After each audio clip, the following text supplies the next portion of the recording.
law, whatever it is that we want to call it. And it's, very, very interesting because it's not the first time we're hearing of it. Why now is a question a number of people will be asking. And, the first we ever heard of it was sometime in 1972 when the federal government at the time, under the military, came up with such an initiative. What happened to it? I guess we'll find out in days to come. And then, of course, I think it was in 1993 as well, we had something similar. But I don't know if there was ever an education bank, as is being suggested by this new law, that the federal government will come up with what they call a Nigerian Education Bank. And, of course, more information will come about it in days to come. Who is eligible? How will it go? How will it play out? Who are the people that can take the loan? Under what circumstances? You need to find out, especially as students, whether or not you are qualified. By the way, just so you know, it's primarily for those who are seeking higher education. The concern I have, though, guys, is how will we ensure that it doesn't go in the same way of the People's Bank of the 90s, when the federal government at the time came up with a bank to help the needy and less privileged. For this one, if you you have anyone, you are a student earning anything close to anything from 500,000 naira, you are not eligible. If you have a sponsor who is earning up to that, you're not eligible, so it has to be lower than that. But then, how do we ensure that the loan is not just what some people will call my share of the national cake, so that other people can benefit from the same loans over time? Of course, the resources for it is coming from various agencies of government. FIRS is going to be contributing, oil companies are going to be contributing, and all of that. But how do we ensure that this is sustained? It's, for me, starting an initiative, amazing idea. Sustaining it, very, very, very important. Difficult. And just to answer your question, perhaps, it's contained in one of the things that you need to know about this loan, which is applicants will go through screening to determine whether they meet the requirements for the loan. And students in all the higher institutions are eligible for this loan. So let's just hope that, political cronies do not now dominate the process by, slotting in preferred names, just as we hear about tertiary institutions in this country, that very highly placed persons have their own slot in federal universities, but just to talk a bit about the benefits of this loan, Ayo, perhaps I should give a bit of a background. I recall during the administration of former Governor of Lagos State, Babatunde Fashola, because of the emerging realities of funding tertiary education at the time, of sustaining tertiary education administrative-wise, remuneration for lecturers, there was an increase in school fees for students. But the downside to that policy was that it reduced the number of applicants into that public institution by thousands. I recall interacting with one of the lecturers in that institution. And we've seen that also play out in many state universities across the country, how state governors have had to increase, the school fees for students in tertiary education, in tertiary institutions, and how students, have gone to the streets to protest, because a lot of these students are funded by their parents who, have no other means of livelihood, perhaps than petty trading, whose, parents perhaps are working in, public institutions where they earn meager salaries. But then again, you'll also find that lawmakers recognize this challenge of funding education, and then you see that in their, constituency projects, what dominates it is payment of WAEC fees, payment of JAM fees. So perhaps this intervention is very laudable to bridge that funding gap. Yeah. But as Ayo said, what's critical is that, this process is not abused such that those who really need these funds, are eased out of the process, are unable to access it? Well, perhaps just to say, first of all, it's an applaudable idea. It's something that is applauded. The sponsor of the bill, incidentally, happens to be the now former Speaker of the House and of Chief of Staff. Perhaps just to add that, maybe that's what made it sail through so quickly. He actually started the process since like 2016, but of course it didn't see the light of day in the 8th Assembly at the time. But quick information is that the loan is tuition for higher learning, and they're eligible. Students seeking tuition for higher learning, tuition fees for higher learning are eligible. It's going to be disbursed through an education bank charged with that responsibility. Your academic records will be monitored, so it's not just get money and go to sleep. So your GP will be monitored. So employers of loan beneficiaries will deduct loan from their salary after NYSC, and the fund of the bank shall consist of 1% of tax levies from FIRS, NIS, and 1% of oil profits. So that's, just imagine 1% of 1 billion. That's a lot of money. So it's a brilliant and unprecedented move, very, very applaudable. But let's just ensure that there is some instruments put in place to ensure its sustainability. Nyata. Fantastic move, beautiful law, and it will indeed help the education sector and help a lot of Nigerians who are seeking to gain a higher education and they are not able to afford it. You asked a question earlier about if such a bank had existed before. There is actually a Nigerian, hold on there, let me just get that exactly as it is, a Nigerian Education Bank Act of 2003. That act was signed into, or that bill was signed into law in 2003, the Nigerian Education Bank. So maybe there will be a harmonization of the two laws, or is this an amendment of the 2003 law, the Education Bank? Because with this loan law now, this loan act that has been signed, there's going to be an establishment of an education bank. That's what he says. So are they going back to the old act, the education bank that was established before, or would there be a new education bank? All of those things, as you said earlier, Ayo, are things that will be worked out in the course of the days as they done. But it's a good thing that has happened, and nobody has an excuse anymore to say, I can't afford to go to school. My parents can't afford to send me to school. Here is your opportunity. The government is looking to see that you do go to school. But we will take a moment, and when we return, we'll look at what the papers have to say about all that's happening.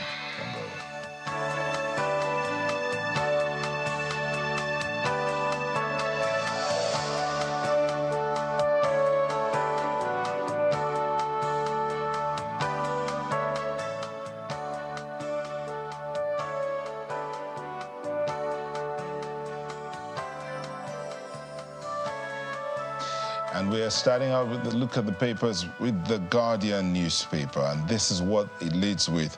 Lawmakers edgy in last-minute battle for Senate leadership. That story is on page 6. Yeah, you see there. They're edgy in last-minute battle for Senate leadership. Details you find on page 6. Really wonder, if you look at the picture there, of course, the National Assembly building, behind the picture of the president, and then the chessboard in front of him. What's going on here? Is it a chess game? Who's going to go where? What's going to happen? But we'll see all of that unveiled today as the 10th Assembly is inaugurated in a few minutes from now, actually. Above that, you have 52% of Nigerian professionals considering migration, as according to a survey.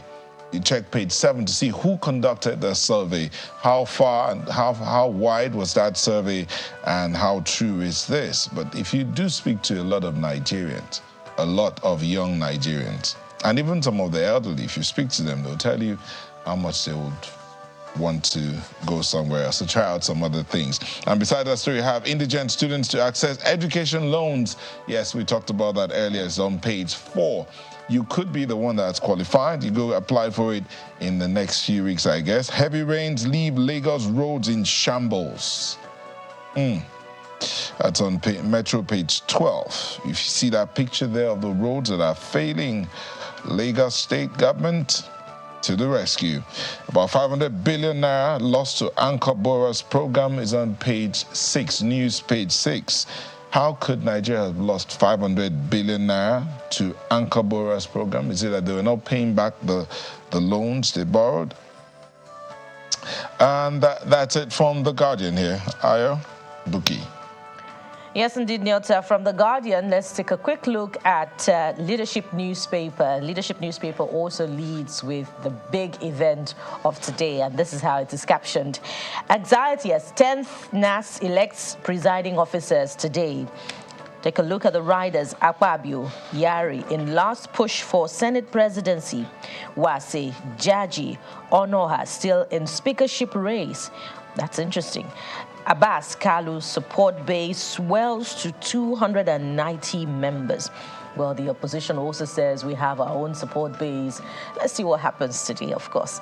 The conversation also holds a lot of promise later on the program. But take a look at this one right beside the big story.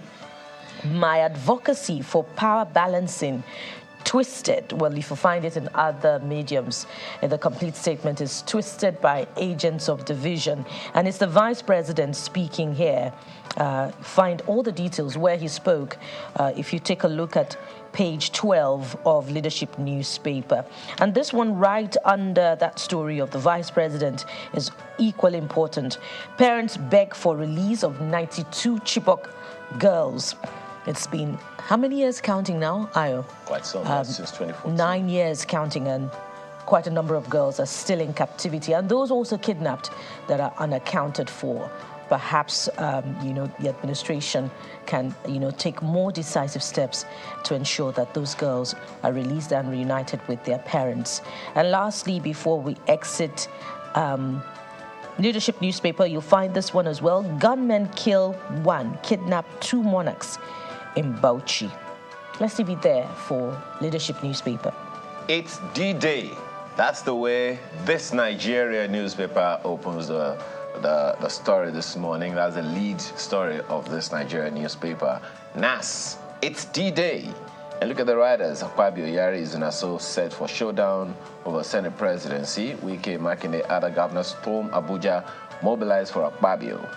Abbas Kalu most likely to emerge House Speaker and Deputy. The details you'll find on page 2 of the paper this morning. Well, right beside the nameplate, you lied. Airpeace replies Sirica over claim of losing $19 million. That's about the leased aircraft. Find the details on page 20 of the paper this morning. Right under the picture you see on the front page, that collage of pictures. Chibok girls, parents beg Tinubu to facilitate release of 92 girls still in captivity. That story is on page 6 of the paper this morning, and several others you'll find interesting. That's this Nigeria newspaper today.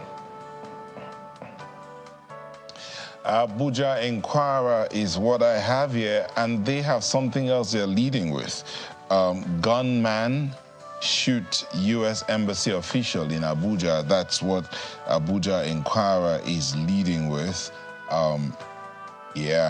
Embassies heightened security. So in the midst of all the politicking going on, there's still that bit about security there. So that story continues on page 3. And then you see a picture there of the president meeting some governors from the opposition parties, Labour Party, PDP, there represented. And above that, you see another picture of the Cross River State governor and his earliest appointment. They call them the governor's men. But above that nameplate, you have the big story again. Nigeria Air. How Rep asked for 5% bribe. That's coming from the former minister. It continues on page 3. Of course, you do know that the lawmaker also reacted as well. That's it from the Abuja Inquirer. And from there, let's turn to Daily Trust newspaper. Daily Trust also leads with the big event of today, and this is how it's captioned. Akpabio, Yari, Abbas, Wase slug it out today. 4 presiding officers to emerge. That's the first of the riders. Of course, we know that the Senate President, Deputy Senate President, Speaker, and Deputy Speaker of the House of Representatives. 469 lawmakers to vote, and security has been beefed up, of course, for obvious reasons. Those offices are keenly contested. Take a look at some more stories under that, but by the way, you can't mistake the pictures of the officers vying for elective positions, on the floor. You have there the man vying for the office of the Senate President, Senator Godswill Akpabio. You have Senator Yari, you have Idris Wasi, and of course, the party's nominated man for the office of Speaker, Honorable Tajuddin Abbas. And right under that, right beside those ones, there's a story trail. Tinubu signed student loan bill into law. 21 killed in fresh Plateau attack. Bandits slaughtered chickens, prepare food during attacks on Niger villagers. That's interesting, Ayo. All right, the Vanguard newspaper this morning has this one on its front page. Of course, it's also looking at the inauguration of the National Assembly today. And inauguration, power show as 10th National Assembly gets underway. Stories on page 5, and a host of riders right there on the front page. You find the details on the inside pages. That story about student loans is also right there. The president appending his signature. There is a call to action, so to speak, by the NBA. Subsidy, Nigerians groaning. NBA tells Tinubu, most certainly something as concerning. Look right above the nameplate. You'll find this interesting. But before I get to that one, petrol marketers struggle to raise capital for new supplies. I mean, there are those who would say we saw this coming. Who will come to the rescue? I guess we'll wait to see. And June 12, Abiola was forerunner to entrench democracy tenet in Nigeria. That's according to Kingibe, who was his vice presidential candidate at the time. Anthrax. Stop eating momo, bushmeat. FG tells Nigerians. Now, who is going to listen to that advice? Certainly not Ayo. I don't know about Ayo, really, but there is this, on the lighter side, there is this comedian, Forever, who says he's the president of the Republic of Momo, or Momo Republic. So I'm not sure that he's really interested in that story. But it's something to give some measure of attention to. It's not new. We've been talking about it for a while. For some time. And it's not just in Nigeria, from what I found out about it earlier on. So, well, there are different categories of momo. Can we at least eat white momo? Because there's some of us. Oh, now you are coming out of your closet. Because there are some people who cannot drink certain drinks without the spicy ones, whether it's white or brown or whatever it is. But that's what the federal government is saying. What are the circumstances? You want to find out the story, the details of the story on page 8. Wow, stop eating momo. Very interesting. And right beside that one, June 12, INEC APC dishonored Abiola's memory, says PDP. But look at this one. No witch hunt in cancelling employment of 12,000 civil servants. 12,000 civil servants. That's according to Governor Ali, I believe, of Benue State. Well, the details you find on page 13 of the paper.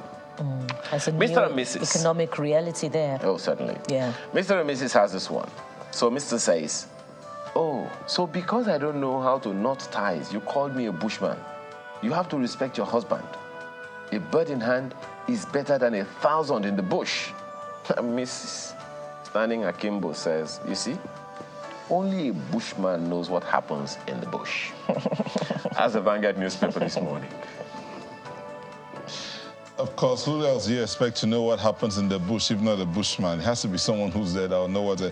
But that matter of the Momo, I don't know. You need to go back to the elders in the village, Ayo, and ask them what to do about that.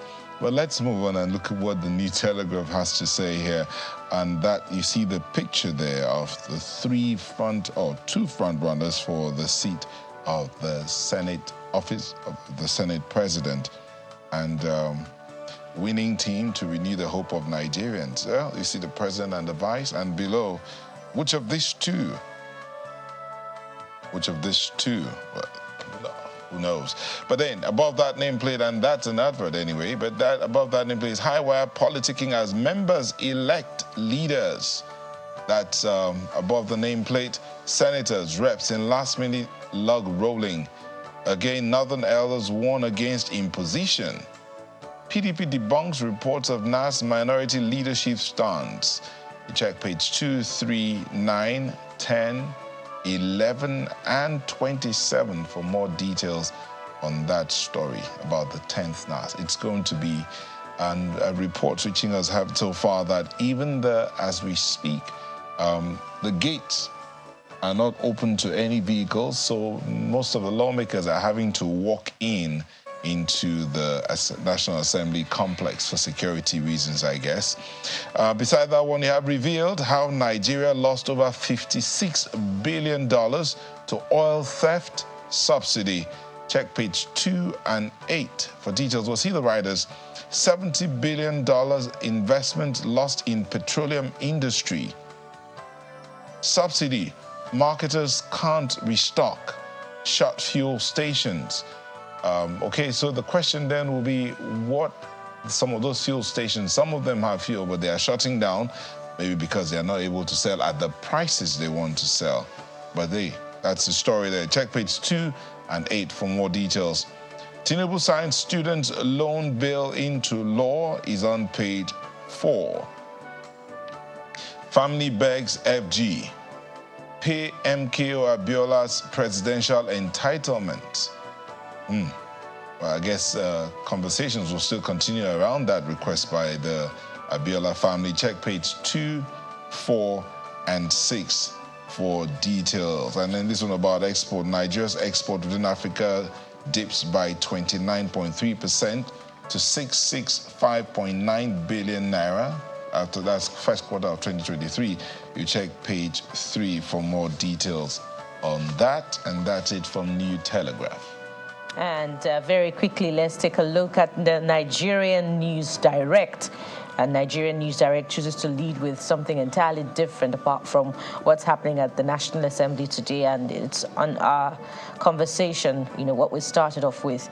FG approves interest-free loans for Nigerian students. Way forward to end tuition fee crisis. That's ascribed to NANS Zone D. Of course, the news director is already on the road for reactions to that. And stakeholders advocate complete refund 2 years after NYSC. I'll take that again. Stakeholders advocate complete refund 2 years after NYSC. Well, if you're interested in details, just to be clear about what that exactly means, you'll find details on page 3 of the Nigerian News Direct. There are quite a number of important stories above the nameplate. Terrorists abduct Catholic priest in Kaduna. And, just before this, it was a leadership newspaper. Now, on another paper, we saw stories about abductions and, in fact, the attackers having time to cook during the attack in Niger State. The scrutiny is on the security forces, particularly since the president has issued order that he will not tolerate any form of lapses and that, service chiefs must share information. Already we're seeing, their approach to tackling insecurity with these continuing attacks. For me, I think, at the end of the day, what is important is the ownership by Nigerians as well, because, hey, you see, the level of poverty is such that people would almost sell their souls for just about anything. And I think, there are those who say, okay, maybe the president is on the right track, taking some of the issues that are being taken head on now.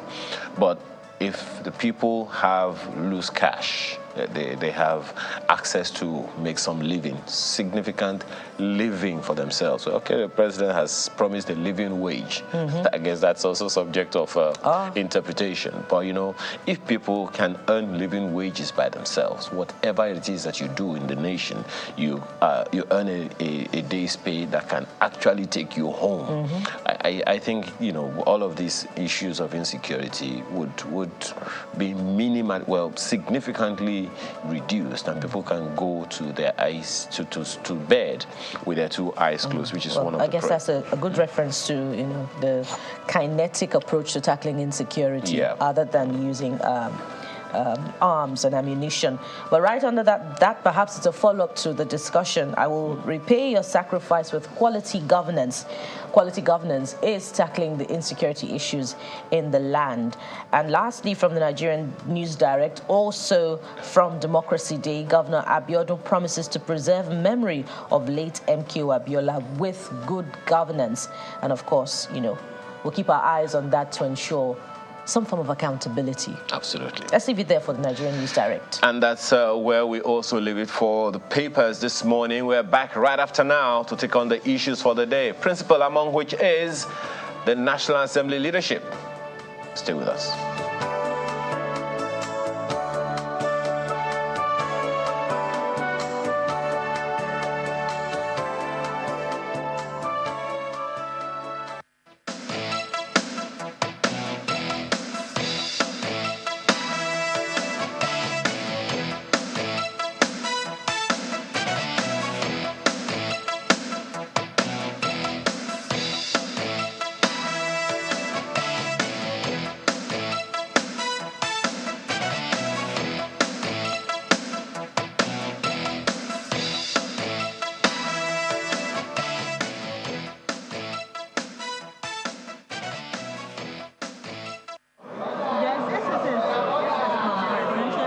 There's a time for new beginnings and a time for endings. And after 4 years, the end has come for the 9th Senate. Before bidding goodbye, the Senate holds a valedictory session to commemorate the end of the 9th Assembly. Lawmakers trickled into the Senate chamber, ready for the session to begin. The upper chamber suspends its rules to allow members who have moved to the executive arm access the chamber.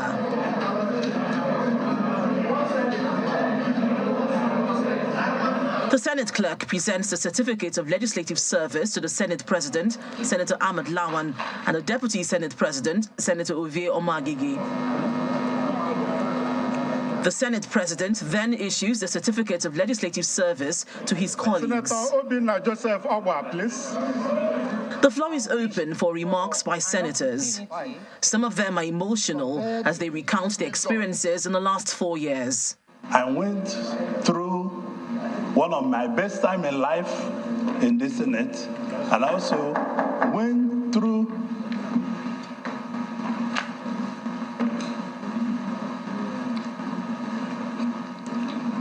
one of my difficult period.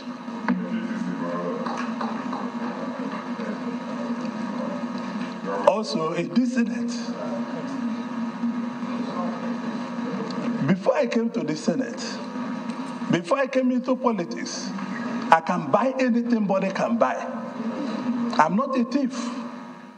Those that put me in prison, no reason they put me in prison. They took over all my businesses and want to kill me.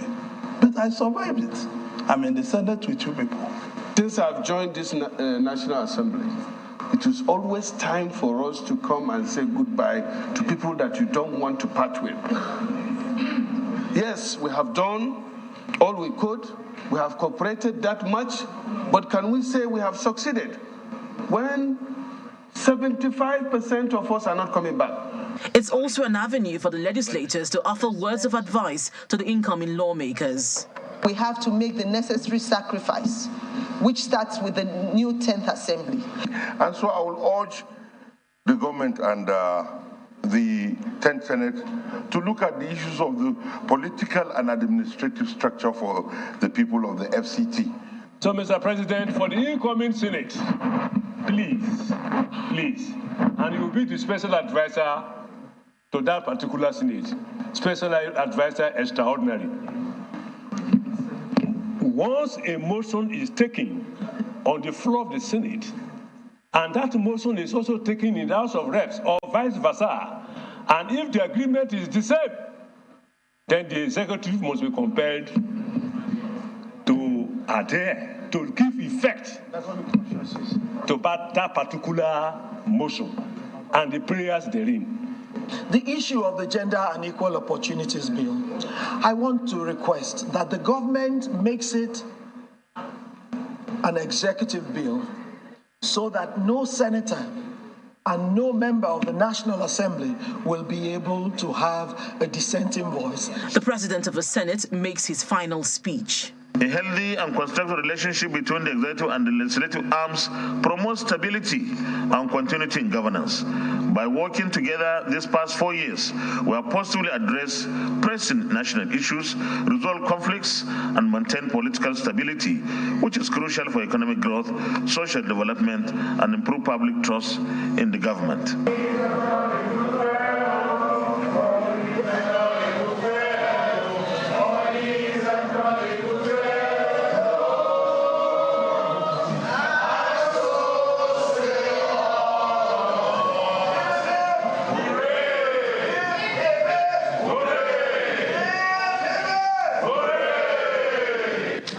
The Senate President becomes emotional at the response of his colleagues. Thank you. God bless you. The Senate is adjourned sine die. The curtain finally closes for the 9th Senate.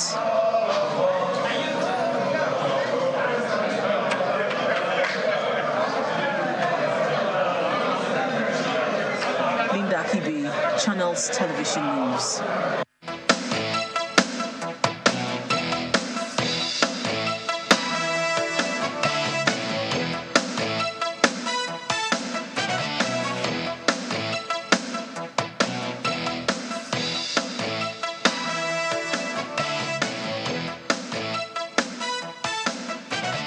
Thank you. Welcome back. So we're looking at that thing. What is happening in the National Assembly? The 10th Assembly is to be inaugurated today. And before today, there's been that build-up to this day.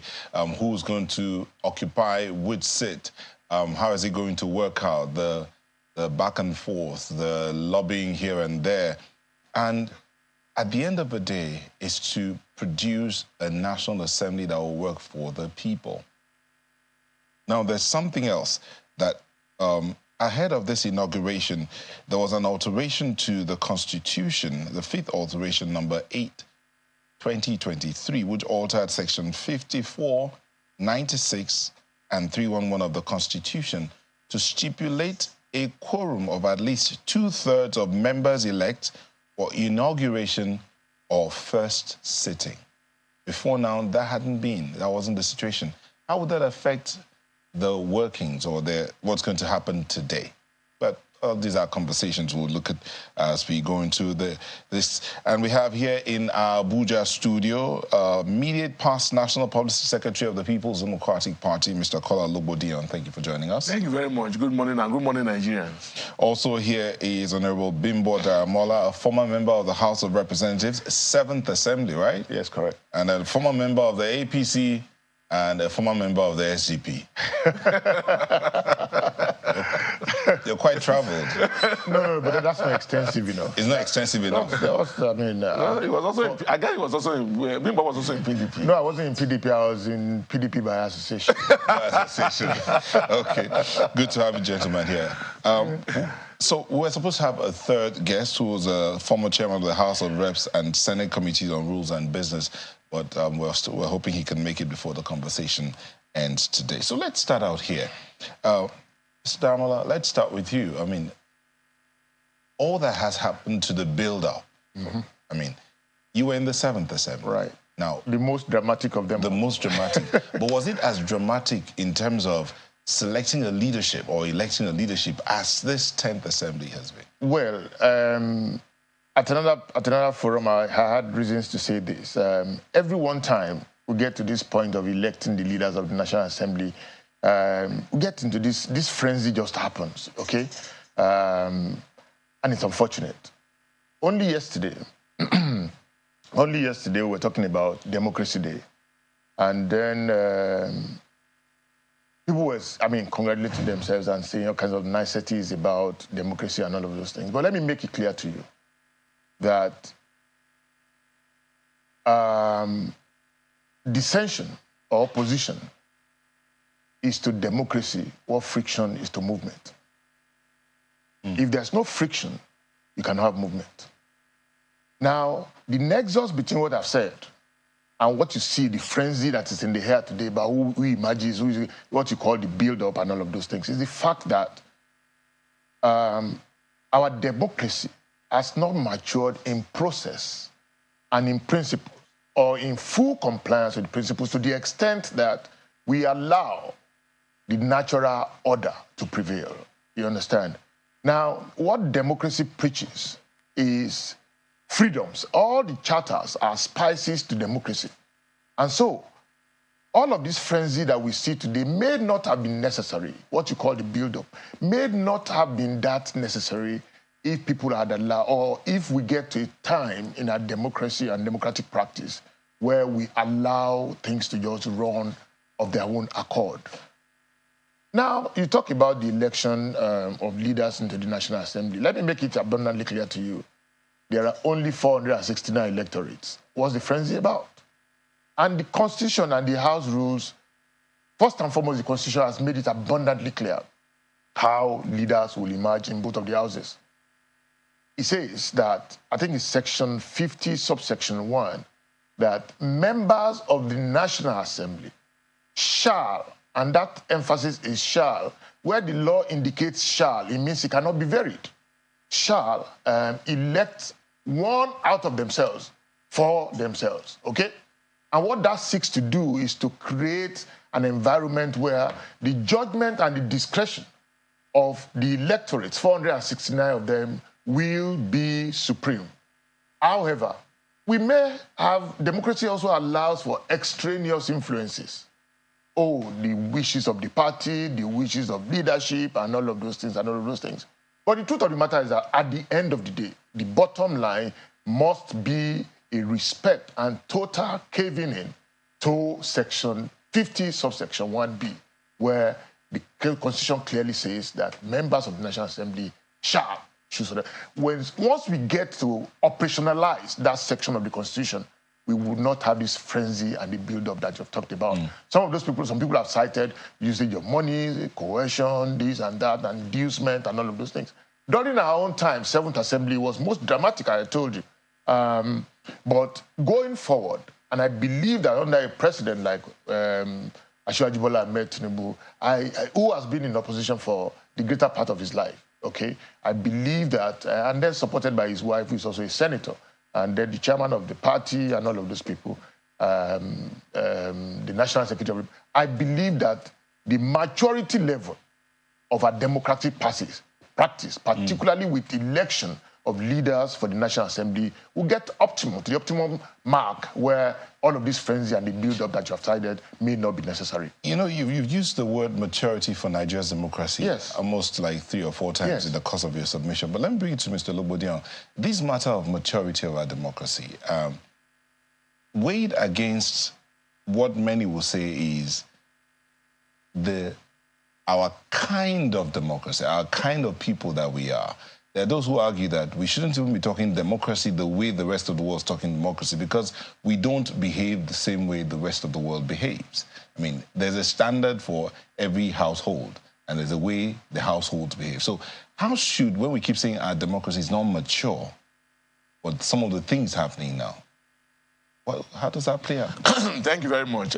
Once again, good morning. I guess that you asked me to describe our state of democracy, and I've been around. I've also, he knows, I covered the National Assembly as a reporter. I work as an advisor to the President of the Senate, Senator Mark, for 8 years. The leadership of one of the biggest political parties. I've also monitored, I've also followed situations in the National Assembly. I can say that what is happening is like a situation you have in the salon of a barber's chair, where you have motion without progress. That's the situation. I find it strange, I find it funny that 24 years down the line, that even members of the parliament do not understand their own rules or their own law that will guide the election of leadership. It is strange that you walk around the streets of Abuja and you find posters of people seeking to be Speaker of the House of Representatives, or you find you find billboards of people seeking to be Speaker of the House of Representatives. What kind of progress is that?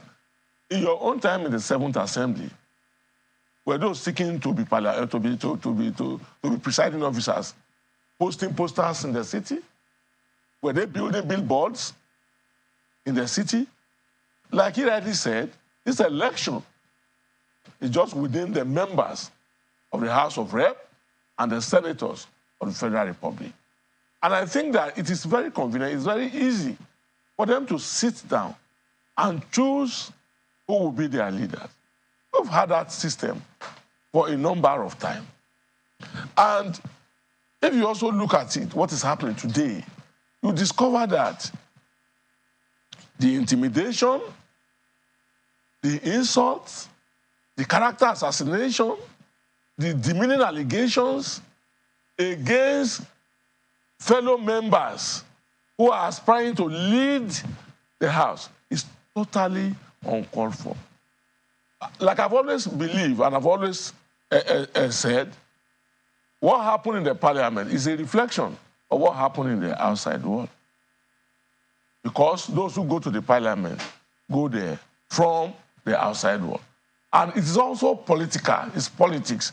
So the debasement that we are finding today in the process of electing the presiding officers of the National Assembly is a reflection of what is happening in our political environment. Mm.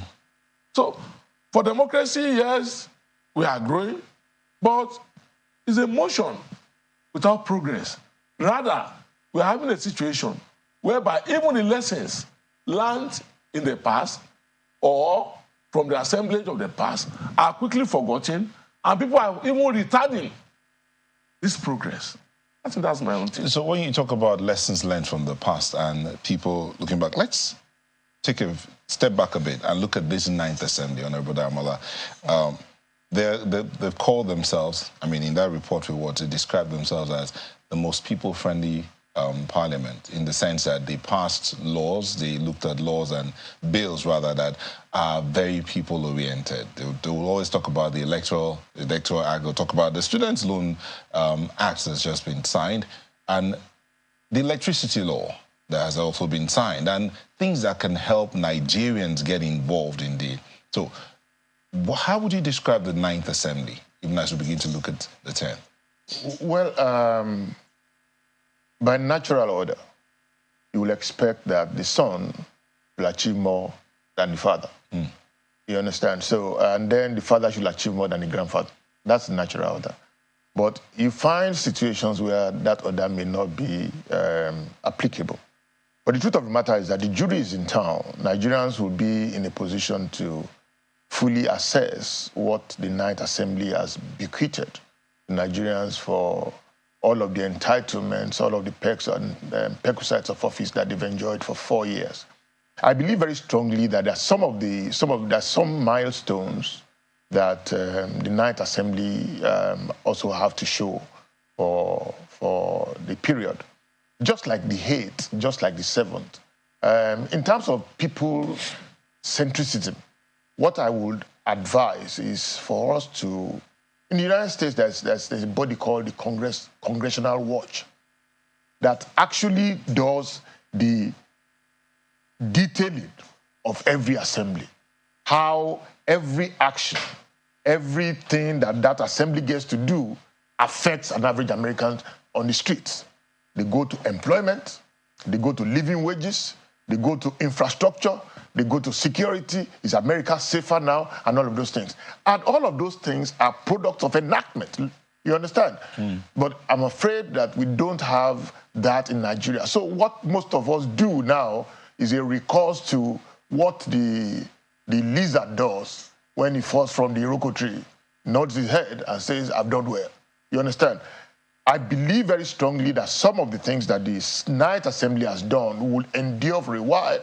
But I believe that that should be a gateway into the 10th Assembly. Sitting down here, I want to also give a lot of credit to what we did at the 7th Assembly.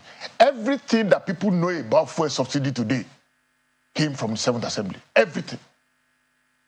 The origin of the busting of that bubble about fuel subsidy came from... I remember Speaker Tambua, then Speaker, now former governor, and now Senator-elect, rose from a meeting with us after attending the empowerment of a cousin of mine, Honorable Joe, and this issue of fuel subsidy started. And for the very first time in the history of Nigeria, the parliament not only sat on Sunday, but sat all the way to 8 p.m. 7th Assembly did that, and no other one has lived up to that expectation and lived up to that purpose-driven sensitivity. Not one. So it's up to the people to now judge. And guess what? Bukola Saraki, also the Speaker, also the Senate President, acted very rightly at that time also and picked up the gauntlet that led to PIB. So, but at the end of the day, the PIB wasn't even signed. No, it wasn't. That may not be his fault. He eventually became PIA. But you know that he went through, and that is the way of the parliament. Anyway, every bill that goes through the process and gets stuck in the process would have to be represented. But that's what the rules. The other side, the question will be that in all that you were able to do, how much of that experience and knowledge did you bequeath to the 8th and 9th Assembly? Thank you very much for that question.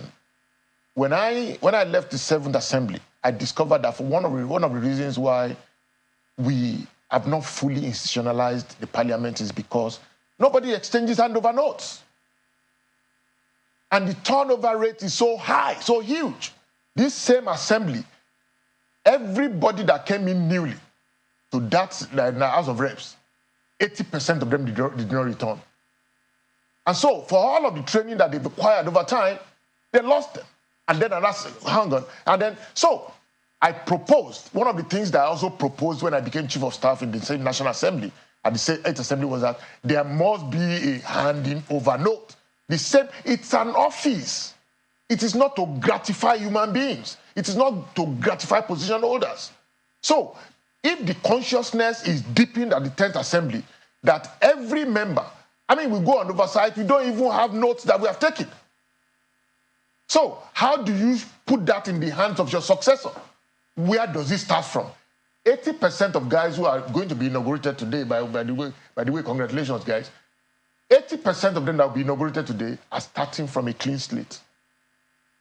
So, let me stop you there and take it to the party here. I assume that you're the party because, you're in the leadership of the party.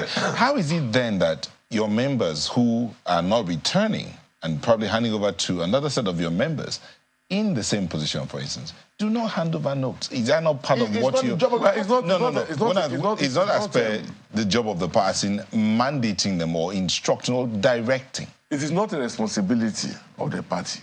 What a party can do, which the PDP had done in the past, is to ensure that a large number of their sitting members return back to the parliament. Very good. But you also know that the party has no control over this because the nuances in the respective constituencies differ.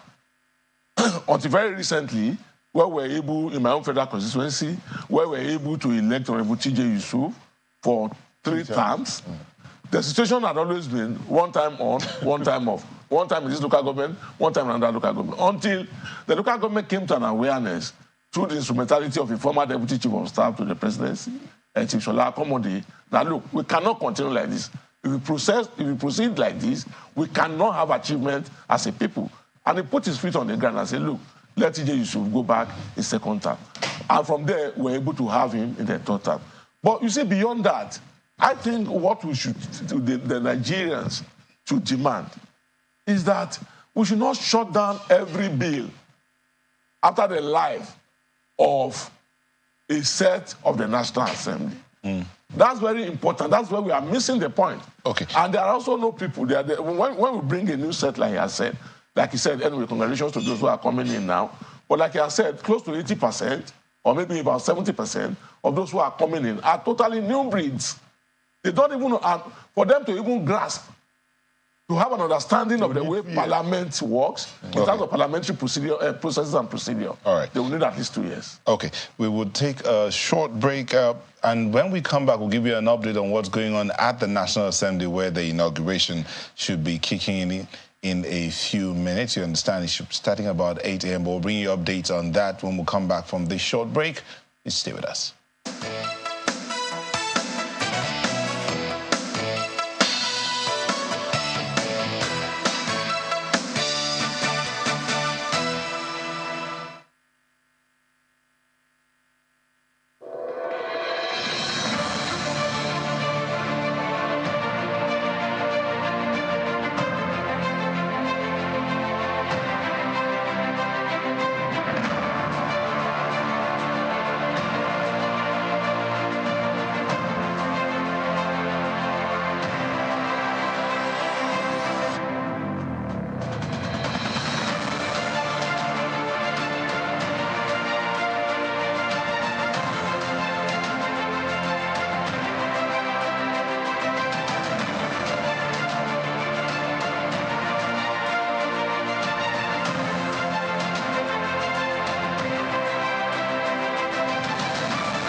Thank you for staying with us. Just a quick update from what's going on at the National Assembly.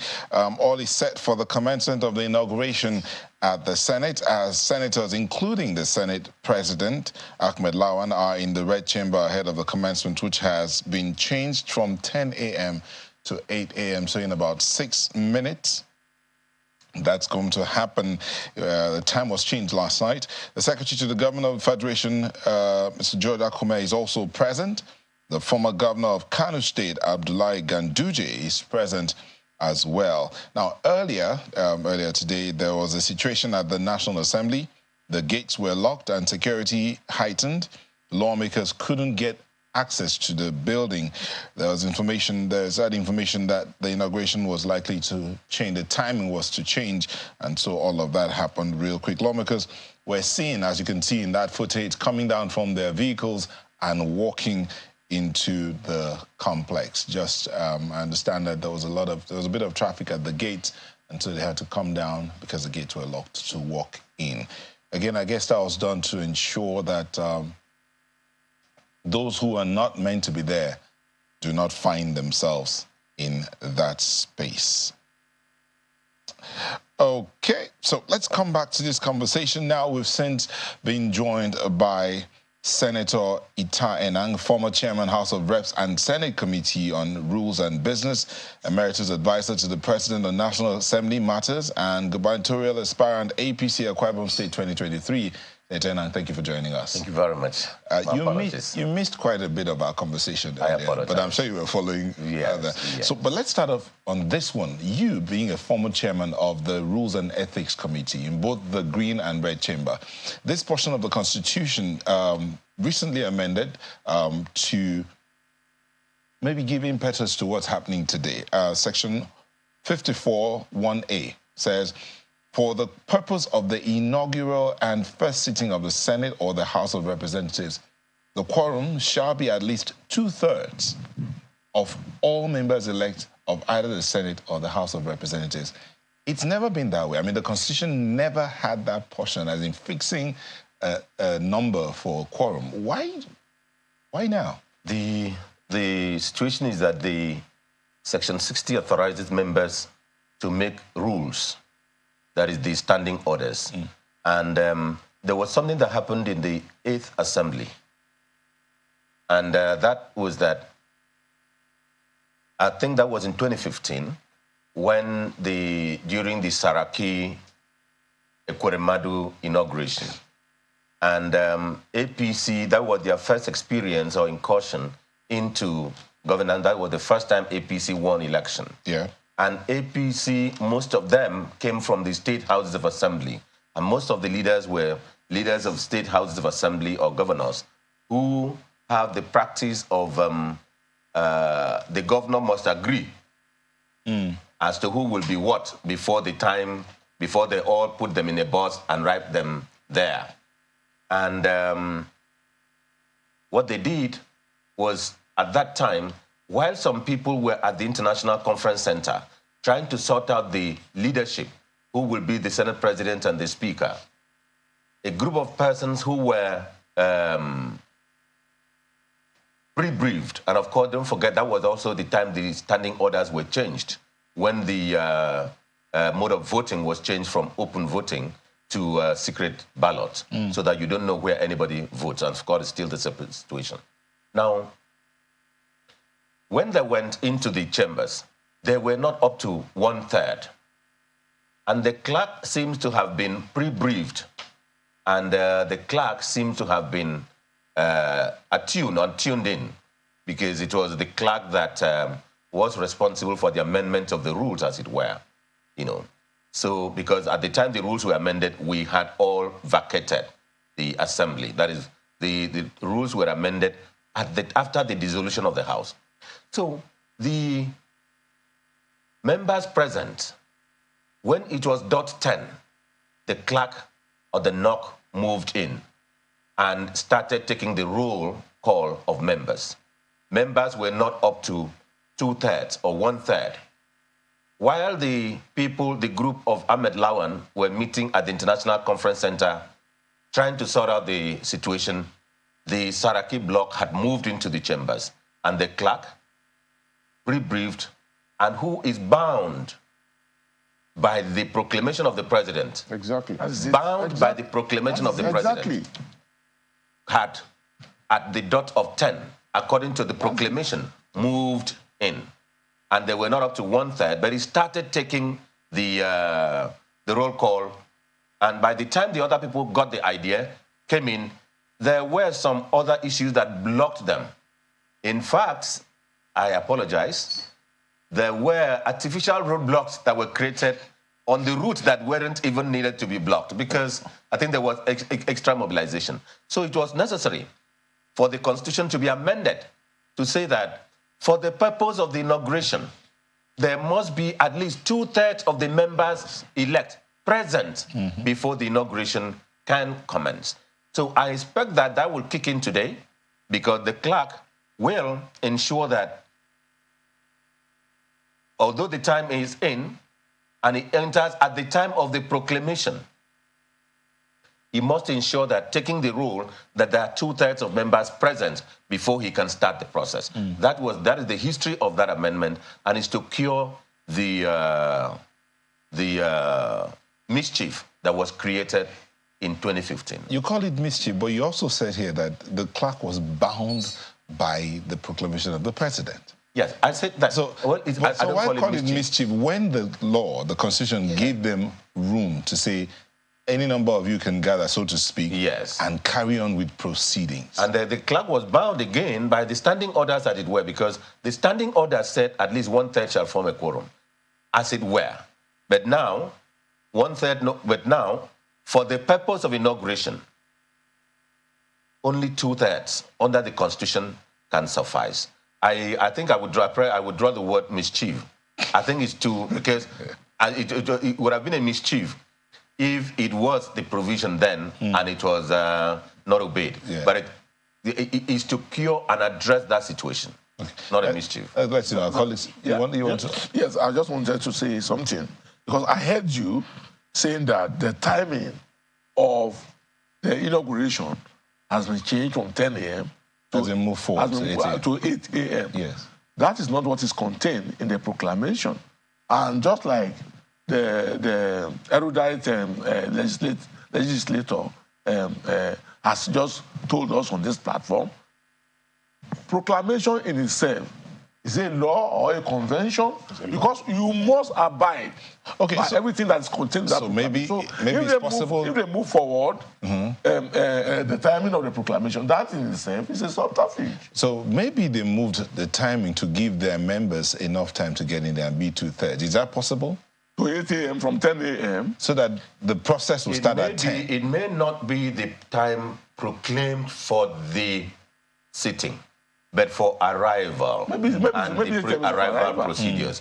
Because a proclamation is a constitutional provision by the governor or the president. Yes. And the time contained in the proclamation can only be changed by another proclamation. Which hasn't come. Yeah. I can't say. Okay. Because we are not in a position to see the proclamation. The proclamation is not addressed to the public. The proclamation is addressed to the clerk, to the National Assembly, and gazetted.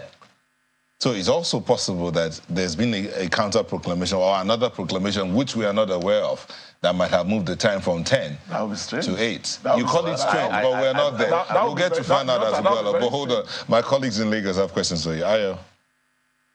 Well, thank you, but let me quickly take that on because I was going to ask that question as well. How much power, let me ask Senator Ita Enang, how much power does the clerk of the National Assembly have in this particular situation that we find ourselves in? Because if indeed there was no re-proclamation to, if I'm allowed to use that term, and the proclamation is that the meeting should start at 10, who has the power other than the proclamation? Do you think okay, maybe let's just put it straight. How much power does the clerk of the National Assembly have, who is, one can say, the general manager of the assembly until the leadership is inaugurated?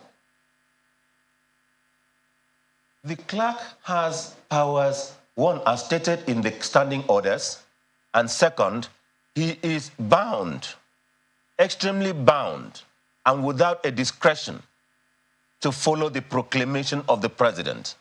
The president is to make two proclamations. One, proclamation dissolving the National Assembly, and two, the proclamation inaugurating to proclaim the National Assembly. And that proclamation is addressed to the clerk to the National Assembly, and it's a public instrument. So I do not think that the clerk has any other power other than as proclaimed in the Constitution. But the question of the time of proclamation, there will be arrival and pre-arrival proceedings. But having not seen a proclamation or a reproclamation, I will not want to speak more on this situation because it will amount to conjecture unless I have personally seen, read, or heard, because a proclamation is an instrument for the public knowledge, one, but is addressed primarily to the clerk to the National Assembly, who is the person to execute the proclamation. Okay. Honorable Daramala, let me ask you this one. So it is the job of the clerk, so to speak, to aggregate all the members to make sure that the members elect were there as and when they're expected. I'm assuming that that proclamation also states the date and time when that event should happen.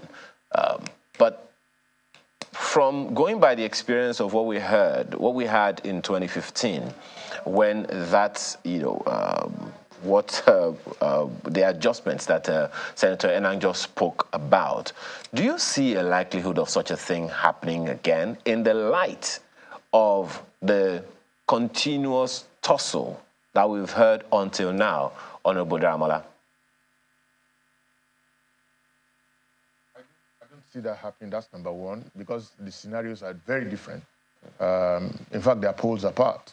One, I believe that what Nelta described as the frenzy is just, it seems to have thinned down a little bit, and the highs has thawed. But let me say this to you. If I were in the parliament when this amendment was proposed, I would have gone against it. And the only reason why we can't make laws for every scenario. We can't. How can we make laws to compel people to do this? And laws are supposed to kill or prevent or prevent a scenario that has occurred that the society deems to be wrong. Now, that proclamation order expressly, there must be a reason why that time was put there. So, for the situation that we are in today, I believe that the 8 a.m. time or something like that is just to get people to get into the chambers, and then they can start the process of maybe accreditation. The actual event for today kicks off at 10 a.m. Depending on the proclamation or any other matter that may have arisen under the signature of the president. I have seen a copy of that. It's in the public space. In the public space. Everybody has seen it. Everybody has seen it. Everybody has seen it. It's in public space. So, and the time. So if he says 10 a.m. and there's no situation as we speak today. Honorable Daramola, just a second, if you can hear me. I mean, probably warrant. Permit me to. Pardon me. Let me just take you on this one, Honorable Daramola. So, to something that you said just a little while ago, we've had situations where less than 1/3 or even 1/3 or thereabouts of members of a House of Assembly elect the leadership of their assembly, and a number of things like that. Of course, even in the test case of the 2015 National Assembly that we're speaking about as well. Do you think it represents the true tenets of democracy for a few to determine the fate of a lot? Well, I don't think, with respect, that it was not 1/3 that elected then. It was that, I think it was just 1/3 that was present when the process commenced. Because at the time they concluded the voting and election, by the time the voting started, or the time it was concluded, I think they had almost all the members elect on the floor. So it was not 1/3 that elected. And so it doesn't, that does not represent, just a second, I mean, there is no question of whether it... Senator Enang, I didn't say it was 1/3. I'm just saying, and I didn't put any fraction to it. I'm just asking whether or not, based on what Honorable Daramola said. And Honorable Daramola, if I can ask you that question again, we've seen the situation in Edo State and a number of other cities. There are those who would also cite a previous example in Bauchi State. So if you say you would kick against such a law, saying that we cannot make rules or laws for everything, and you still said in the same breath that laws are meant to prevent certain things, then where exactly do you stand on this issue? Now, in cases that you have cited, okay, in cases that you have cited, everybody will attest to the fact that they had extraneous influences. You know, we've seen, I mean, of course, plethora of that in our democracy. And that's why I started this discussion with the fact that our democracy seems, we celebrate every election cycle and almost make that to be synonymous with advancement. It is not. Our advancement of our democratic practice will be measured in terms of compliance with democratic principles. I'm telling you, and you know it, that in cases where speakers have been impeached and then people have been sworn in with less than a quorum or done at midnight or misses in different houses and one makes retreat from Okija and all kinds of things like that. We all know that that does not bespeak compliance with democratic principles. So do we have to also say that we have to make laws for how every action of the parliament and the executive and the citizens will be undertaken? It doesn't work like that. Go and check the American Constitution and see how big it is. Please, let me just make a very brief intervention on this.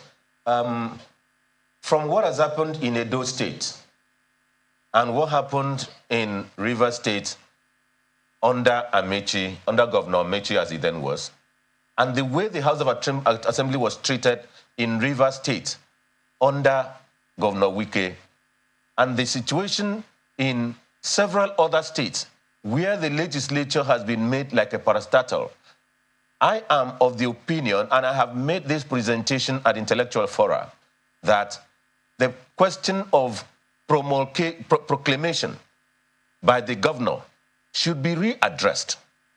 It should be, because you could have a situation where the governor does not proclaim for the inauguration, because it can't happen at the national level because there is a level of stability, certainty, and precedence. But at different states, when a governor comes in, he behaves as if he is the beginning of the constitution or beginning of governance, and they act with all kinds of impunity. This question of proclamation should be addressed and made constitutional, so that you know that the assembly will sit for 4 years, and it could be provided that 48 hours later, after the dissolution, automatically the members-elect should be able to convene. I'm glad that the Constitution was amended to create the House of Assembly Service Commission, and powers given statutorily to the clerks to the House of Assembly of the state, just to cure the kind of situation that the clerks are appointed by the governors and they do what they like. So this proclamation question should be addressed by constitutional experts, so that you do not on its own, that a governor cannot delay the proclamation. Because we were involved when we were in the State House of Assembly, So let this situation be changed and made statutory, that 48 hours after, or not less than, if the governor refuses to proclaim and call the inauguration, the members-elect, howsoever, can, at the instance of the clerk to the House of Assembly, convene at the instance of the Council of Assembly and elect their leadership. Because if you don't do that, the kind of mischief, the kind of situation, the kind of abnormality that has happened in Edo State. Edo State is the worst example. The governor is my friend. He's my friend. But what he has done to the legislature is very abnormal, is very bad, very undemocratic, condemnable, and it should be a study in how not to be a Democrat. Well, Senator Enang, you may have just taken those thoughts right out of my mind, because I was headed, for your choice of words at the beginning of the commentary when you said that the amendment was to cure the mischief. Alternatively, I'm wondering if the amendment also takes into cognizance the fact that the structure of the legislature is also in the hands of the executive, which is the proclamation letter, and which is the concern raised by my colleague Nyota earlier on, that the assembly is bound by the proclamation issued by the state governor. So in your recommendation about about the need for that proclamation to be addressed, how should it be addressed such that the inauguration of the assembly is not bound by the executive? And we have a test case, or a very recent one, in fact, to refer to in Nasarawa State, where 2 speakers emerged. And we had the governor on this program tell us that the clerk was communicating with him, and the clerk did not go ahead with the inauguration until he thought that it was safe enough to do so. And in fact, it had to be taken to the old assembly quarters before the inauguration could take place. So we have a case here where the inauguration of 11 members rather than 24 state assembly members were inaugurated. So how should this this proclamation, in the hands of the governor, the executive, be addressed?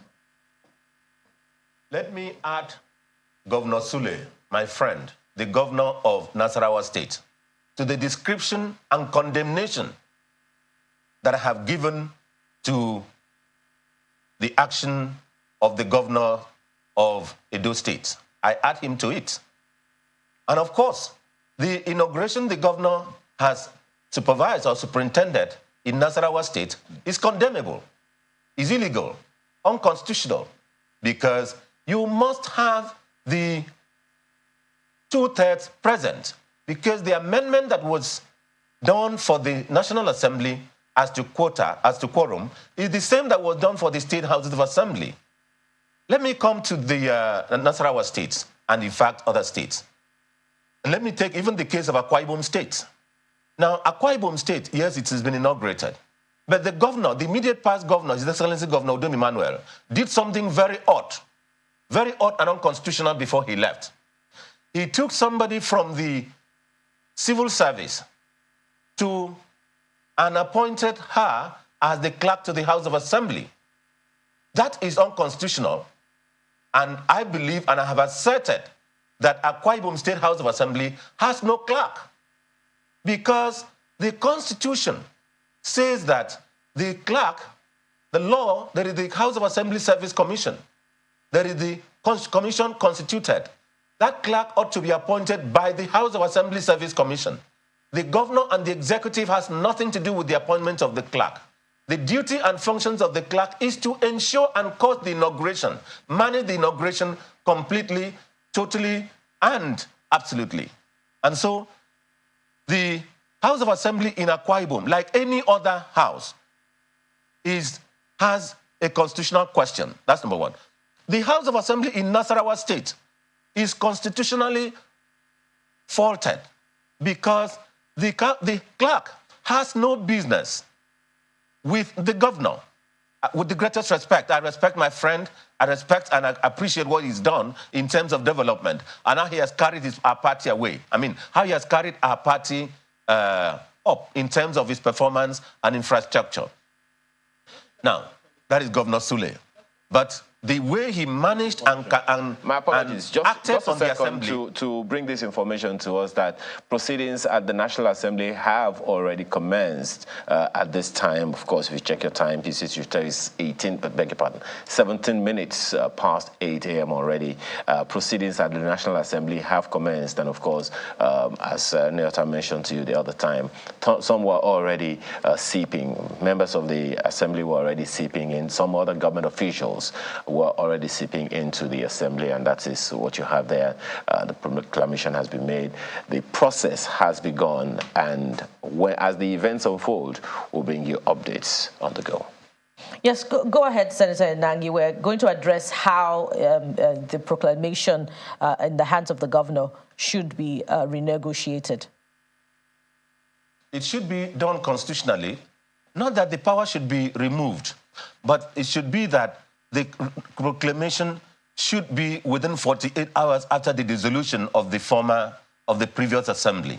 And if it does not proclaim, it automatically kicks in after 48 hours, and the power vested in the clerk to the House of Assembly. Because the clerk to the House of Assembly is not appointable by the president. By the governor. Is appointable by the House of Assembly Service Commission and is responsible to the legislators. And when the legislature is dissolved, the management of the House of Assembly is in the hand of the clerk to the House of Assembly. And so more powers should be given to the clerk to the House of Assembly to kick in and kick off after the 48 hours if the governor fails to proclaim the convening within 48 hours. Senator Daramola. Honorable Daramola, yeah. I wonder if you agree with Senator Enang, and if you do not, I'm also looking at, the case where in most state assemblies, they're not on the first line charge, and then they're beholden to the executive as far as, remuneration and all sorts of, welfare allowances are concerned. So in that regard, are we seeing a case where, there's really nothing we can do about it in spite of this amendment to inauguration rules, where we're still going to be having scenarios where, the proclamation has to be made by the state governor, and then we still have, cases where inauguration is done with less than the required quorum for an assembly to be inaugurated? I think we're beating ourselves up about this just because this is fast becoming a country where anybody in power can exercise it with some level of discretion, Not even discretion, arbitrariness, let me say. So instead of dealing with arbitrariness, we're boxed in a situation where we're trying to accommodate the arbitrariness of anybody holding power ends. That's antithetical to democratic practice. Everybody holding the reins and levers of power must bow to what the Constitution prescribes. It's not negotiable. Look at what is happening to Trump today. You understand? In situations where people, and that's why I've spoken to this. The Bible says this, and I'm going to put that clearly. If the foundation be destroyed, what can the righteous do? Let us make sure that everybody, whoever you may be, no matter how, somebody once said that we shouldn't make strong individuals, we should make strong institutions. If our institutions become strong enough, by the duty and the responsibility of the guys that will be inaugurated today, everybody will know that this idea of varying things to suit your purposes, we cannot continue to make laws. Okay, if the governor was not wake up from the right side of the bed, we should have a law for that. And all of that. I believe, I'm talking very seriously. And by the way, I think the issue of the autonomy of the state assemblies have been asserted now. And the fifth amendment to the Constitution has addressed it and given them first-line charge. So that's been killed, my sister. But today, let me say to you that we cannot bend and kowtow to the arbitrariness of whoever is holding the reins and levers of power. Okay, all right. Mr. Logwodian, we're winding down now, so please make it quick. The party is considered the foundation of all that's happening in the National Assembly. So it's because they came in there on the platform of the party. So what should the party be doing to ensure that this book, the Constitution, which is the Bible of the nation, or the, the guiding light of this nation, the Grundnum, I don't want to use the word Grundnum, but then, okay, the Grundnum of the nation is followed through and through? Well, to be honest with you, I think Bimbo took some words off my heart. The basic thing is that in our country, and under this democratic setting, we are enabling individuals at the expense of the institutions. And in that situation, there's just nothing the parties can do. People have seen, and they have even said, that parties are just platforms to contest election. So there are no principles, there are no ideologies, there are no positions of the political parties that are being respected. Once people contest the election and they have won, they forget the platform, they forget the party, they move on into their respective offices or positions of election and do things according to their own whims and caprices. There are people that have been elected today who are going to be sworn, who are going to be inaugurated today, who will not have any cause to revert back to their political parties. And even if the leadership of parties said, oh, let's go in a direction, they say, oh, no. Your platform, I just use your platform. Is it because the party is not going in line with what will meet the needs of the people that they were elected to serve? I don't agree that the parties are not going in line. with Are the parties themselves? Do the parties themselves have ideology? Are they an institution? You will recall that on one occasion we have sat here and we were in Lagos where we spoke to the issue of ideologies. And I said, look, the party's ideologies are basic things. They are known. I'm a member of the People's Democratic Party. I believe that my party stands for democracy. I believe that we stand for social justice. I believe we stand for equity. But there are people in the party who will tell you that, oh, all those ones are just written in the books. Look, the drive to just occupy offices without responsibilities is the bane of this democracy. Okay. Sorry, Neta, can I just say something about that? No, we're in winding, that's your last statement. So just to put it this way, given an assignment to the 10th Assembly, what they should be looking at while they're saying what they're saying. Okay, what I need to say, 30 seconds. What I need to say very quickly is the fact that we retrogressed so badly. In the days of UPN and MPN, you're not, who are you? Exactly. Not, Shehu Shagari couldn't look at Adisa Kinoye in the face. Yes. Well, things have gone so bad. People are, okay, how many of these political parties have actually given their members, their senators, the kind of training that we got under ACN in Oshobo about our duties? How many of them are really attuned with the philosophy of the party? But anyway, the charge to the guys who will be inaugurated today. Well, Nigeria is looking up to you, and I hope that in another 4 years you'll be able to say not only that you were lucky to have been there, but you've done well for your constituents and by and large for our country. All the best, guys. Thank you very much. I want to wish the National Assembly, the 10th National Assembly, a very successful and constitutionally and procedurally sound inauguration process. I wish them well. Thank you so much for being speaking with the former Chairman, House of Reps and Senate Committee on Rules and Business, Emeritus Advisor to the President of National Assembly Matters and Gubernatorial Candidate APC Akwa Ibom 2023, Senator Itayanang. Thank you for coming in. Honorable Kola Olobodiyan is the immediate past National Policy Secretary of the People's Democratic Party. Thank you for coming here. Thank you very much. And Honorable Bimbo Daramola, former member of the House of Representatives, 7th Assembly, former APC, former SDP, now partyless, you say. But thank you so much, gentlemen. You know the ultimate party is the people. Okay. So I'm with the people. ACN, he is now APC. Thank you so much, gentlemen. And we will take a moment and we'll be back. Please do not go away.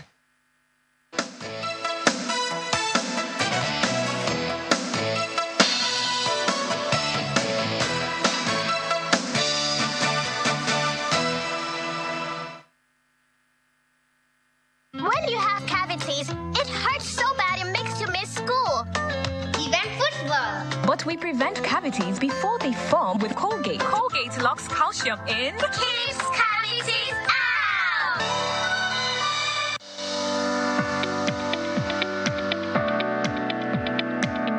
The Duchess International Hospital caters to every aspect of the family's health needs. A one-stop shop for maternity and child health services, emergency medicine and critical care, medical and surgical subspecialties, dental and eye care, and a range of other subspecialties and services, all available at a single location right here in the heart of Ikeja. And it really doesn't matter if you're paying out of pocket using your HMO or private insurance. We focus completely on providing that world-class affordable healthcare for all the family at all times.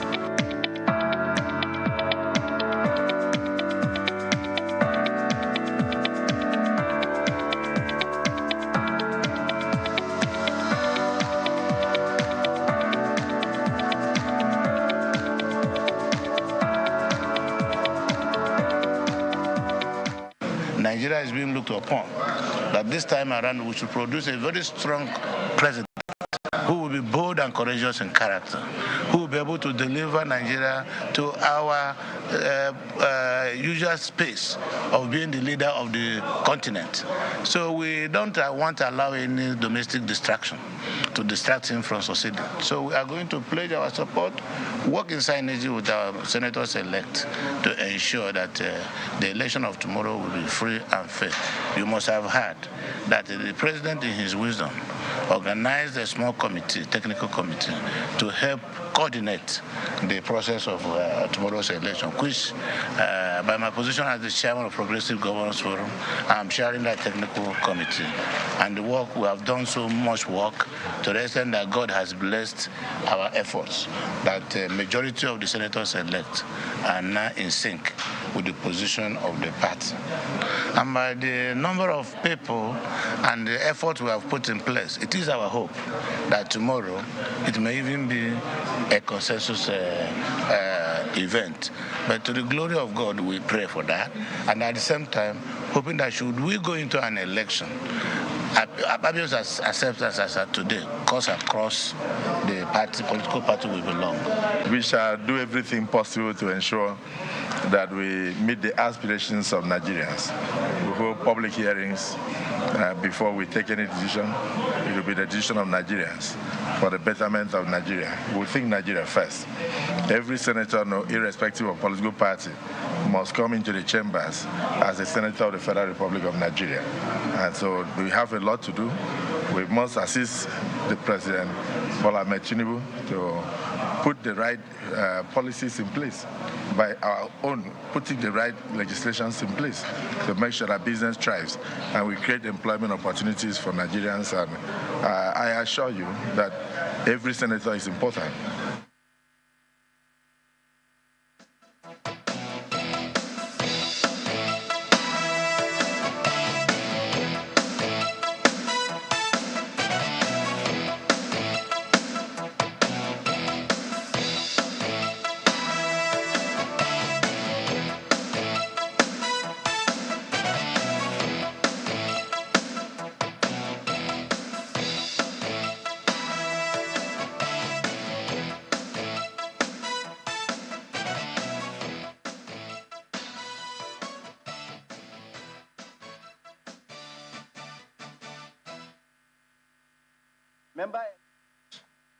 And right now, bringing an update from what's going on at the National Assembly, the roll call is done by the clerk of the Senate, calling out the names of those present to ensure that everyone's there and they make up to a quorum, as we saw in the Constitution. They make up 2/3 of the members elect. That was done, and then Senator Akpabio was nominated by Senator Ali Ndume for the position of the Senate President. That is what's going on at the moment in the Red Chamber. Right now, this is the Green Chamber, where that's also happening. Apparently, it's happening simultaneously. Roll call nominations for those that will occupy the principal offices in the National Assembly. Yeah, that's a footage from the Senate, from the Red Chamber. Roll call happening. That's the clerk of the House. That's the deputy clerk making the roll call. Then after that, all follow is the nomination of those George nominating Senator Akpabio for the office of the President of the Senate. And while we keep you abreast of what's happening at the National Assembly, it's happening as we speak. Again, we'll bring you updates as they come in. We have joining us virtually the former Speaker of the House of Representatives, Right Honorable Yakubu Dogara. Good morning, and thank you for joining us. Thank you, Chamberlain. Okay. Thanks for having me. This is Neota. Chamberlain is not here today. Okay, no, thanks. All right, Honorable Dogara, let's start off with an assessment. You have been former Speaker and you were part of the 9th Assembly. But let's look at, how would you describe the last Assembly now that the 10th Assembly has been inaugurated? How would you describe the activities and the effectiveness of the 9th Assembly? Well, I think being a member myself, I don't think it falls within my competence to assess really the effectiveness of the 9th Assembly. But you know that the 9th Assembly came at a trying moment. We had the COVID pandemic, and as it were, it cut short the life of that assembly because for many legislative days, the parliament didn't sit. But all being said and done, I think we have done well. And I'll leave the rest to history makers to judge and then properly put the character of the Ninth Assembly in its context. Okay. In our last guest, we had three guests in the last segment who talked about the activities of the Ninth Assembly vis-a-vis going into the 10th Assembly. But one of the things that we looked at was the amendment to the Fifth Amendment of the Constitution that affected the National Assembly, and that had to do with the inclusion of a number for the quorum for inauguration and the first sitting. That's one. Number two was about the rule book. It says that the standing orders of the Senate and the House of Representatives, for instance, shall, in existence before its dissolution under Section 64 of the Constitution, shall apply in relation to the proceedings of the first session of the Senate or the House of applies to both chambers of the House of Representatives of the National Assembly and even the State Assembly. Now, in the course of that conversation, we asked why that needed to be, considering also that these are men and women who understand they're coming there to serve the nation. Do they need to have these amendments to the Constitution just for them to be able to function? But one of the guests brought up an issue that happened in 2015. He called it a mischief that happened there that saw to the emergence of a member of the opposition being sworn in as a principal officer. But in your thinking, was it necessary to have this amendment?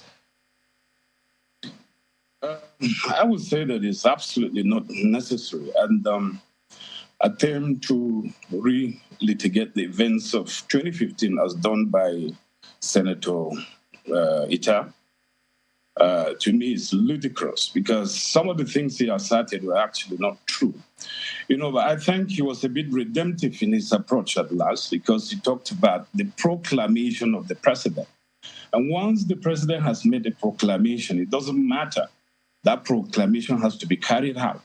So the responsibility for the events of that day fell squarely on the shoulders of those who decided that they were going to take a meeting before moving to the chambers of the National Assembly, in this case, the Senate, for the inauguration, when they knew in practical times, to all intent and purposes, that the president has issued a proclamation saying that the Senate must be inaugurated by 10 a.m. So he was trying to blame, you know, I've heard of these conspiracy theories, imaginary roadblocks were set up, mobilization was done, as if something wrong happened that day. He knows very well. He knows, and I know, we have been members of that institution. There is no single inauguration day in history that is not characterized by that kind of traffic. So to me, as far as I'm concerned, it's absolutely not necessary that the Constitution of Nigeria should define every situation, anticipate and define every situation in the Constitution. If you look at the Constitution of the US, for instance, where we borrowed from, it's not more than 14, 15, 16 pages of a document. But look at how voluminous our Constitution is. Everyone who is elected into Parliament should know that he has the obligation to present himself in the chambers by the time of the proclamation that is embedded in the proclamation by the president. And in this case, senators-elect decided to go and take a meeting outside the parliament before they move in. So movement into and out of parliament on inauguration day, since the days I became member, have always been very tough. There were instances where we had to disembark from our buses in order to trek into the chambers. He knows that. So there was no imaginary roadblocks. The question was that some decided that it was more important for them to go for a side meeting instead of honoring the time that was embedded in the proclamation of Mr. President. And you may want to ask yourself, how did the Saraki faction get into the chambers? How? Did they drop from the sky? So it means that if other senators really wanted to be in the chambers by 10 a.m. on that day, they would have been there. So the rules of the House are there, the rules of the Senate are there, and they define virtually everything that should transpire. And every legislator elect, goes through a process of induction, whereby they are taught the basics of the rules, and then they are taught about the inauguration and virtually everything before this day. You know, there's always a training for members, and they are told the necessity or the importance of getting yourself into the chambers before proceedings begin. So having said that, you know, if we were to define every situation, every mischief that happens and provide for it under the Constitution, at the end of the day, the whole of this space called Nigeria may not even be able to take the volume of document that the Constitution will transmutate into. Yeah, you know, you've talked about the fact that they are, or what happened on that day, people choosing to have a meeting, but let's tie it to what we had, the last part of the conversation we had here, where we talked about the party's position in the course of legislative duties, for instance. When the party, for instance, calls for a meeting and you have to be somewhere, which takes precedent. And in this case here now, on that in 2015, it was supposed to be a meeting called for by the party. So you expected these lawmakers not to heed to the call of their party? No, okay. When you have a meeting summoned by the party and then a proclamation of the president on the inauguration of the National Assembly, which one to a rational mind will take precedent over the other? You should know very well that the proclamation of the president has to be obeyed. It's a constitutional proclamation. And there's nothing in the meeting of the party that is supported by the Constitution. Except we're bedwetting Democrats, we should know that measures adopted in sync with the provision of the Constitution take precedence above every other thing, every other consideration, whether it's a party meeting, it is a party caucus meeting, whatever it is, because it's not supported by the Constitution. So clarify this for us and for those who might be watching, because there's those who also argue that the members it's actually the party, I mean, following precedence, it's the party that is elected into office, not the individual. And then they'll tell you that when you go into any of these elected offices, the party is supreme. So you listen to the instructions of the party leadership, contrary sometimes to what the Constitution has called your duties as a member of any constituted authority. So at that point in time, for instance, the 10th Assembly has just been inaugurated. They are going in there. A mandate had been given, for instance, nominating a couple of people for principal offices. And there has been that build-up to this day, even to the point where we see adverts in public spaces and newspapers asking people to vote, so to speak, knowing that the public can't even go in there to vote. So at what point do we draw the line? At what point should the legislature or the politician draw the line between service to the people and service, in quote, to the party? Well, you will very well know that the essence of democracy is that we shouldn't be ruled by the personal whims of powerful people, whether they're in the judiciary, whether they're in the executive, or whether they're in political parties. And the political party leadership knows very well that even the party itself, you know, it's embedded in consideration in some legislative instruments that are enacted pursuant to provision of the Constitution. So the party itself is subject to the Constitution. And you see, we have to be reasonable in our consideration.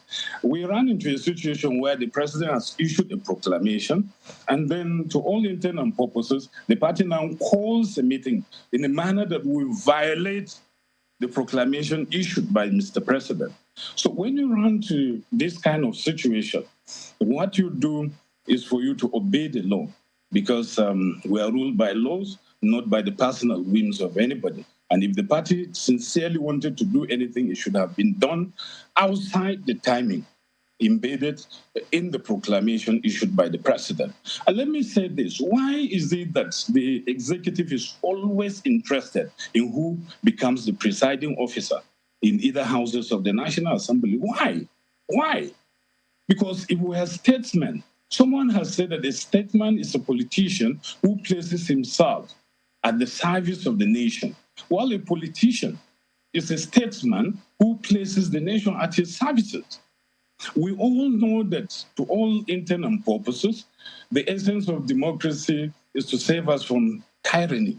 But why should we seek the combination of executive, legislative, and judicial powers in the hands of one individual or in the hands of a branch of government? Why? If it is the service of the people we truly intend to do, and it's been said that democracies die in 3 stages: the election of an authoritarian leader, the concentration of the powers of government, and then the complete repression of opposition and the citizens. Any democracy, I dare say this, any democracy that cuts itself off from checks and balances severs its lifeline. It is condemned to bleed to death. And the problem has been that whether it is governors or executive at the federal level, they want to exercise legislative and judicial powers through entrenched practices in this institution. I think we shouldn't be looking at even the rules of the House or conduct of legislators. We should be looking at the executive and place the blame where it properly belongs. Why should someone who has been elected into executive positions seek to control the emergence of leadership of a parliament that is supposed to be independent?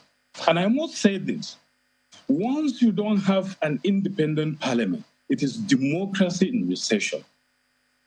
The parliamentary work itself, legislative work, becomes stultifyingly boring. Progress is stymied, and the work of the people is not done. People think disagreement, equates with treason. But you see, the entire enterprise called democracy is built around the notion that we should be driven by consensus. There has to be executive, legislative, and in some cases, judicial consensus for us to move forward. Without disagreement, there can't be progress.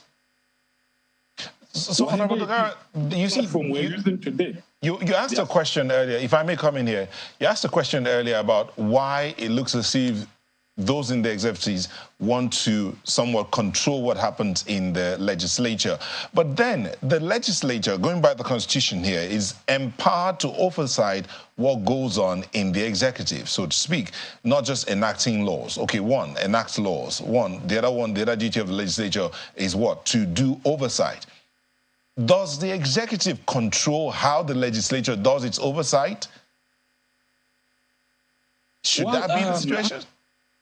No. Let me tell you this. The essence of trying to interfere in the process of emergence of the leadership, especially the presiding officers, is for those in the executive position to control or exercise all these legislative powers that you are talking about, whether it is the lawmaking, whether it is in the aspect of oversight.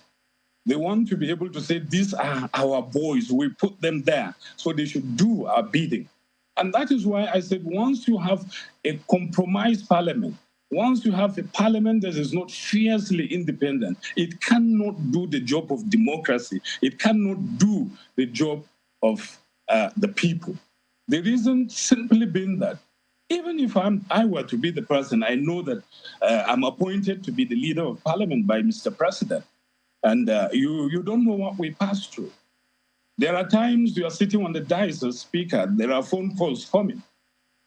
Sometimes they want you to talk to people outside. So you can imagine, if you have been elected based on the intervention of these individuals, what would you do? Would you be able to receive their phone calls, look them in the eyes and say, no, I'm not going to do it?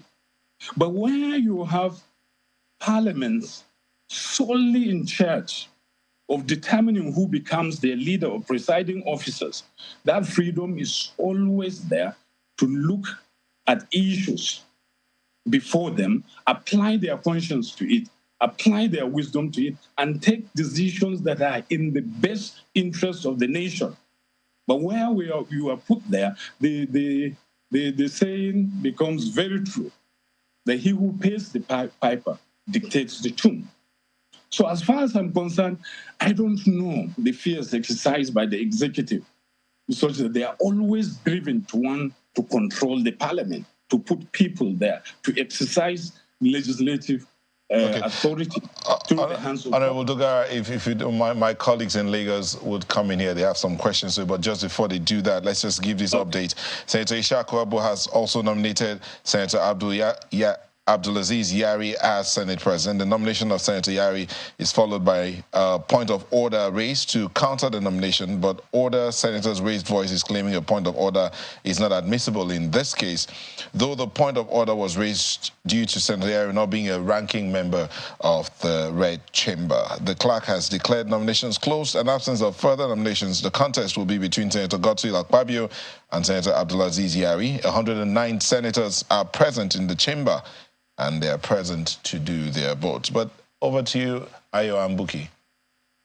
Yes, thank you, Nyota. Interesting democracies in action already on the floor of the National Assembly.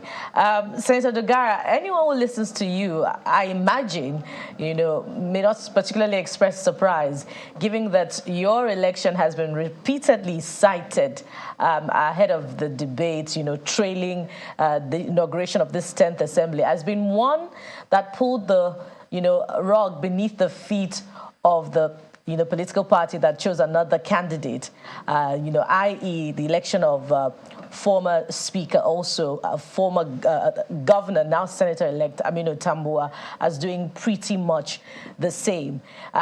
In the light of that, I wonder if that legacy, what do you see happening? Will that legacy be played out, during the inauguration today?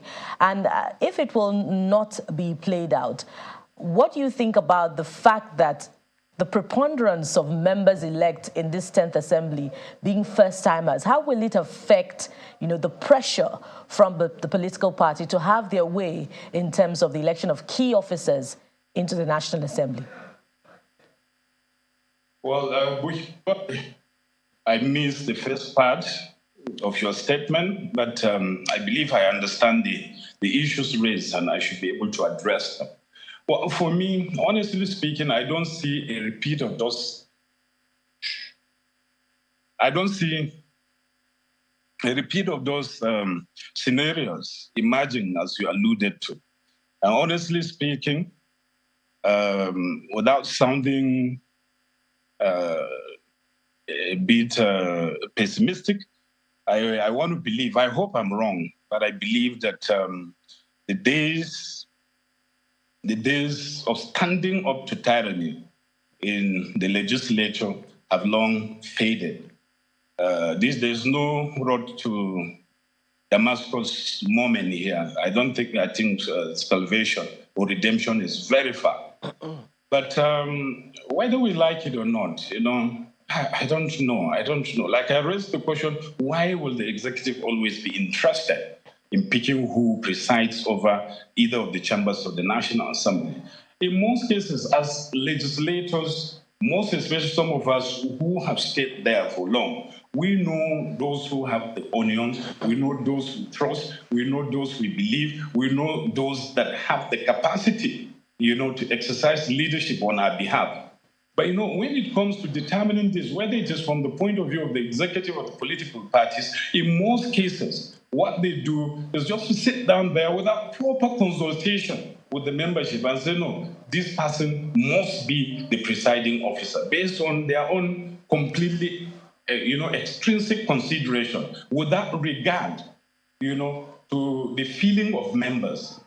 But I believe that in the future, except we're able to curb these excesses, we must come to a position whereby political parties, like we say caucuses in the National Assembly, produce leaders, such as we have in the US. So it should be taken for granted that once that party, forms majority in the House, the person who is the caucus leader of that political party becomes the Speaker or the Senate President.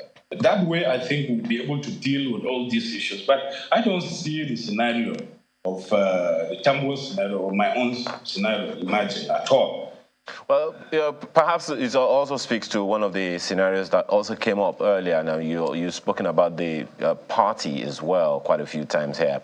You know, someone raised earlier in our conversation that in the Second Republic, the party supremacy was very, very strong. Do you see such a thing coming back up again in a situation where the leadership of any political party who is in power, their manifesto, the policies, the interests of the party, what the party wants to do for the nation, for the people that employed them, comes supreme even to the members of that party, including the president or the governor of the state, wherever it is that governor is governing. Do you see that happening, where party supremacy plays a significant role in governance? Just like I've said, in the case of the legislature, I don't see it happening at the level of the political parties either. It's unfortunate.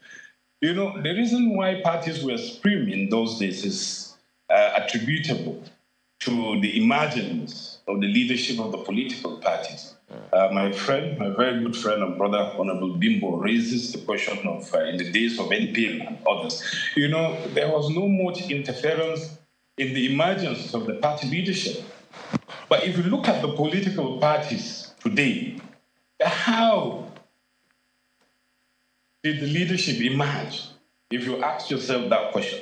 So if a president is in a position to pick the leaders, the entire leadership of a political party, and the maxim I've quoted earlier on is saying that he who pays the piper dictates the tune, is always there. So the chairman of the party is beholden to the president. He's almost running to the villa. Which also begs the question. My apologies, Right Honorable Dogara, which also begs the question. At the end of the day, isn't it the responsibility of the political parties, the politicians themselves, to play the game according to how it ought to be played, as opposed to playing the politics of interests, personal interests in most cases?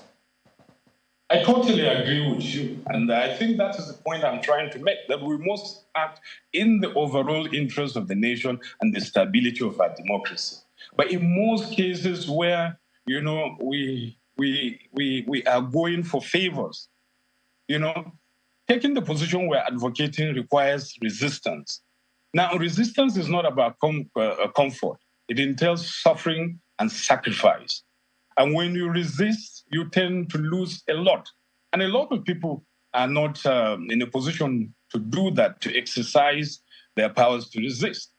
So in most cases, they try to read, even if the president is not saying anything. You are in a meeting and people are saying, oh, we are reading the body language of the president. So they are trying to move towards, you know, the suggestion of his body language, even before he has said anything. Why? Because they don't want to be cut off from favors. So that is the problem. It's our problem. It's the problem of the political class. But if we're able to say, look, Mr. President, allow the leadership of our political party to emerge naturally. Let them, if zoning is okay, because I believe in inclusivity, but we don't zone to an individual. Allow individuals, tested politicians in that zone where that office has been zoned to contest. And then let it be that they emerge from the evolution of members of the political party. But in most cases, without consent, once the president said the A is elected, or he becomes, you know, the leader of the political party. And in that, you know, it's this independence of the party that suffers. They will continue to operate under the suzerainty of the executive or president, or whoever nominated them into those positions. There's nothing we're going to do about that. It cannot change. He who pays. Very much. Thank you very much, Right Honorable Yakubu Dogara, former Speaker of the House of Representatives. Thank you for coming on the show this morning and for sharing your thoughts with us. Thank you very much. Welcome. God bless. And that's the show for today. I want to thank you for letting us be a part of your morning. I'm Neota Igbe. Yes, indeed. We'll keep our eyes on the inauguration process for you and bring you updates as they emerge. Thank you very much for being a part of the program today and for allowing us to share your morning. I am Bukola Koka. Live updates right now on channelstv.com. That's the first thing you see when you get to that website, channelstv.com. Live updates of what's happening in the National Assembly, the Senate, and the House of Representatives. The Speaker and the Senate, President of the Senate will emerge today. Amayo Makinde, have a wonderful rest of your day.